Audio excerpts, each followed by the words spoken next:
Bonjour tout le monde et bienvenue. Aujourd'hui, je m'entretiens avec un des hommes les plus dangereux de la planète. Évidemment, c'est un poids lourd dans leur style de l'UFC et je me plais à dire que c'est la nouvelle génération des combattants des poids lourds dans leur style de l'UFC. Monsieur Cyril Gane, comment ça va, Cyril? Ça va très bien, merci. Et toi? Merci pour ces compliments.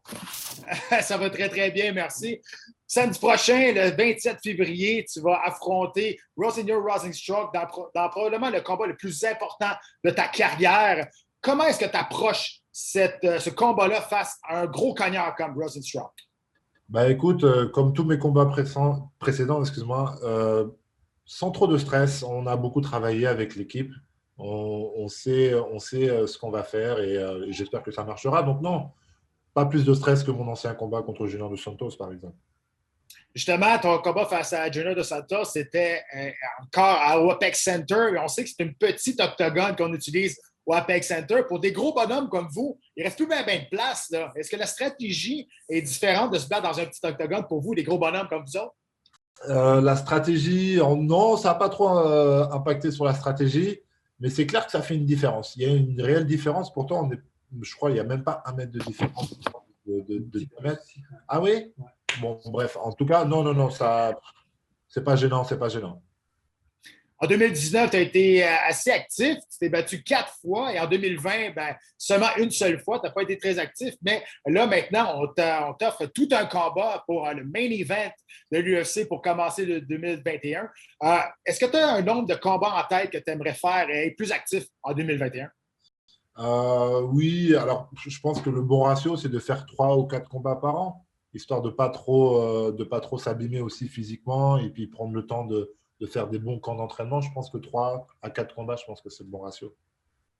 Maintenant, la division des poids lourds est vraiment intéressante. Ça a été longtemps une division qui était un petit peu plus fade, mais là, avec des nouveaux combattants qui arrivent comme toi, qui, je dis, comme une nouvelle génération, vous êtes agile sur vos jambes, vous êtes complet. Où est-ce que tu te situes avec une victoire face à Rosenstruck vers la route pour un combat de championnat? Si jamais on gagne ce combat-là, je pense on est proche, en tout cas, je pense qu'on est légitime de demander un combat pour la ceinture. Je pense que l'UFC aimerait ça dans le sens où je serais invaincu, je serais sur 8 combats et je pense qu'ils aiment bien les carrières comme ça, un peu les résultats vierges. Et je pense qu'on pourrait demander un combat pour la ceinture. Il y a beaucoup de trafic pour le combat de championnat du monde. On sait, là, il y a Stipe Miocic qui va avoir sa revanche face à Ngannou. Il y a John Jones qui attend, évidemment, sa chance pour le titre pour son premier combat chez les poids lourds. Là, il y a Curtis Blade qui vient de se faire passer le KO face à Derek Lewis. Est-ce que tu es prêt à attendre ta chance au titre ou tu veux rester actif quand même?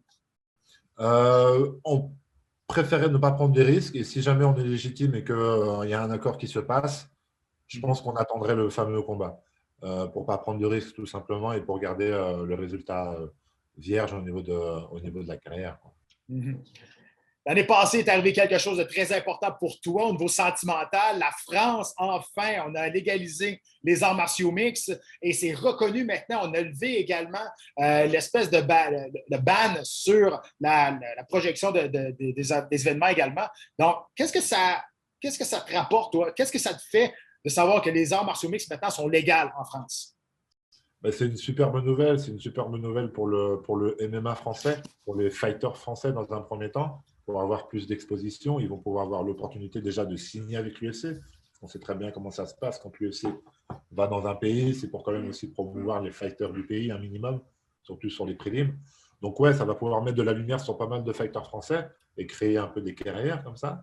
Et pour ma part, ben, ce sera un énorme tremplin dans le sens où je pense que si l'UFC arrive à Paris, si j'ai toujours des bons résultats, ben, il y a moyen qu'ils me mettent en tête d'affiche. Et du coup, ben, euh, le français, dans le sens où là, je ne parle pas uniquement des connaisseurs du MMA, mais également des gens un peu plus lambda, apprendront à me connaître. Et ça, c'est une bonne chose.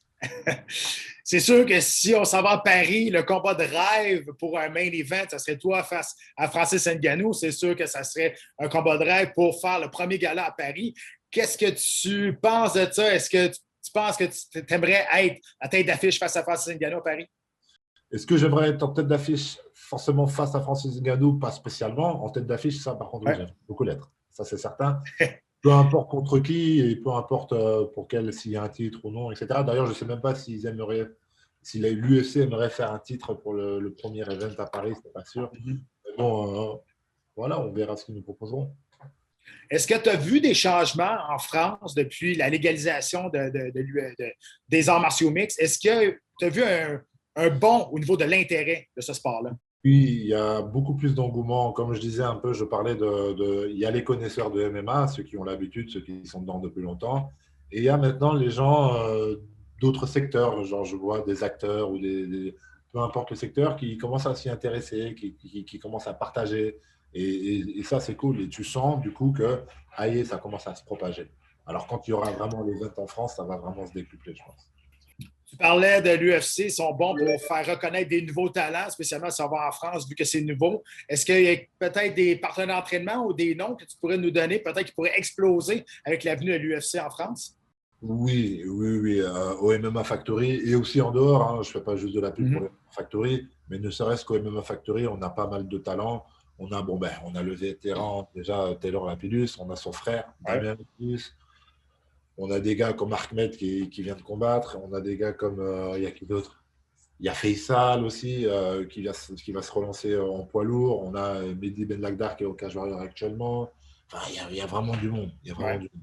Il y a vraiment du monde.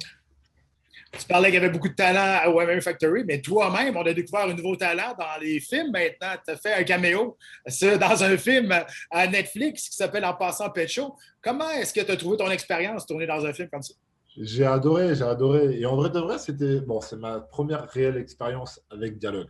J'ai déjà fait des petites apparitions, des choses comme ça. C'était plus de l'acting, mais visuel, sans pour autant parler. Là, pour le coup, c'est la première fois où j'ai un texte. Bon, c'est pas très long, hein, pour le coup, mais j'ai adoré. J'ai vraiment adoré et c'est quelque chose sur lequel on m'a beaucoup poussé, étant jeune, à faire du théâtre, parce que j'ai toujours été un petit peu un clown dans la vie de tous les jours. Et donc, du coup, petit à petit, c'est peut-être vers là que je vais m'orienter un petit peu aussi. Ouais. Oui, c'est ça, c'était ma prochaine question. Est-ce que c'est quelque chose que tu avais déjà en tête depuis longtemps, de peut-être continuer ou faire les deux, marier les deux, le sport et le Ça cinéma? m'intéresserait. Franchement, oui, ça m'intéresserait beaucoup. Ouais. Cyril, merci beaucoup pour ton temps et on te souhaite le meilleur des succès samedi prochain face à ton combat face à Rosenstruck. Merci beaucoup, c'est gentil.